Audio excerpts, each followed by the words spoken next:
Hi అండి. అందరూ ఎలా ఉన్నారు? Welcome back to my channel. నేను రీసెంట్‌గా అయితే ఒక వీడియో చూసాను. నీళ్ళు మేఘాలో ఇంద్రనీళ్ళు అన్నాను అండ్ మేఘనక్క వాళ్ళైతే ఒక పోస్ట్ పెట్టారు కదా! ఇలా గ్లాసు పగిలిపోయిందనేసి.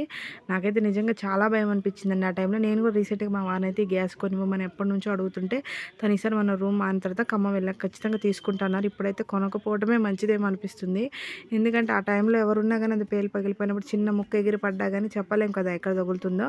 ఇంకా చిన్నపిల్లలు ఉన్నవాళ్ళైతే చాలా జాగ్రత్తగా ఉండాలి. నేనైతే వంట చేసేటప్పుడు ఎక్కువ శాతం గ్రేప్స్ ఎత్తుకొనే ఉంటా. ఎందుకంటే గ్రేప్స్ పడుకొని లేస్తాడు అప్పుడే వంట చేసేటప్పుడే. ఆ సౌండ్లకి కొంచెం కొంచెం లేసి ఏడుస్తా ఉన్నప్పుడు ఎత్తుకొని అటు ఇటు కలపటం. వీడియోస్ తీసేటప్పుడు కొన్ని కొన్ని నేను అదే చెప్తాను కదా! ఏదైనా మిస్ అయినా గ్రేప్స్ వల్ల మిస్ అయిందనేసి. ఎందుకంటే ఒక చేత్తో ఆయన ఎత్తుకొని వీడియోలు తీసుకుంటా కూడా ఒక్కొక్కసారి చేస్తుంటే ఆయన టచ్ చేయడానికి ట్రై చేస్తాడు. అప్పుడప్పుడు ఇక పక్కన పెట్టేసి సగంలోనే మీకు చూపిస్తాను వీడియోస్ కూడా. చిన్నపిల్లలు ఉన్న వాళ్ళైతే నిజంగా చాలా జాగ్రత్తగా ఉండండి.